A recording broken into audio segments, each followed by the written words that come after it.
Службата по училишна медицина при здравствениот дом во Прилеп истакнуваат дека во овој период, кога децата тргнуваат на училиште, се интензивира и обемот на работа на овој оддел, кој континуирано секоја година преку редовните систематски прегледи на оваа популација настојува едукативно и превентивно правилно да делува на растот и развојот на најмладите. Кога доаѓа детето на систематски преглед, тогаш знаеме дека се и образува медицински, односно се врши на здравствена едукација на детето. Не е само сувопарен преглед кој што во себе содржи преглед на крв, мокрача, преглед на вид, висина, тежина и понатаму кај нас кој ќе влезе детето, тоа е преглед по системи. Меѓутоа, и сестрите и ние со почетокот на систематскиот преглед преку прашање и одговори допираме до децата и знаеме отприлike кое дете како се храни, кое дете како ја одржува личната хигиена и ги упатуваме на правилна исхрана. Висината и тежината на детето од прво оделение споредувајќи во трето и пето оделение, тука го гледаме нивниот развој. Дали заостанува, не заостанува и што им треба за понатаму на децата. Нутритивните анемии кои лесно се лекуваат, проблеми со видот, вирусни инфекции се најчестите промени кои се детектираат кај оваа популација на редовните скрининг методи.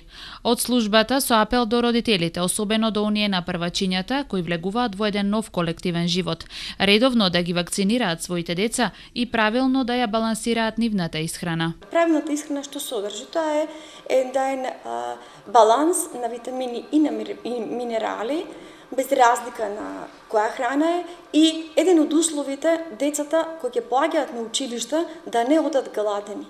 Никој дете не сме од дома да тргне гладно, макар да нема навика да ја доручкова, тогаш бар нека понесе со себе или пред да тргне нека се напие на чаша млеко, јогурче или само еден чај засладен со метче или со лимонче, тоа е сосема доволно, тоа да се затопли, концентрацијата да се зголеми, за после тоа околу 9-9,5 часот да почне да се појадува. Затоа што знаеме дека со интензивното учење на училиште се намалува концентрацијата ако детето е гладно. Систематскиот преглед кај првачињата се состои и со комплетна контрола на вакциналниот статус. Затоа што ако е невакцинираното дете тргне на училиште, тоа е подложно на многу инфекции. Знаеме пред некоја година дека паротитот хараше во Гевгелискиот или мислам во Кумановскиот дел, каде што голем број од децата, особено децата кои што одеа азиланти во Германија, не беа комплетно вакцинирани и паротитот веќе се рашири. Затоа бараме при почетокот на учебната година секој прваче да биде вакцинирано со МРП вакцината, значи заштитено од морбили, заштитено од паротит и рубеола. Особено, таа е многу важна за женските деца, кога понатаму ќе бидат мајки да бидат заштитени од овој тератоген вирус, кој што делува понатаму врз плодот при развојот на бебенцето кај мајката. Инаку, оваа учебна година во основните и средните училишта во општина Прилеп настава ќе посетуваат 5510 ученици. За прв пат на училиште оваа година ќе тргнат 715 првачиња.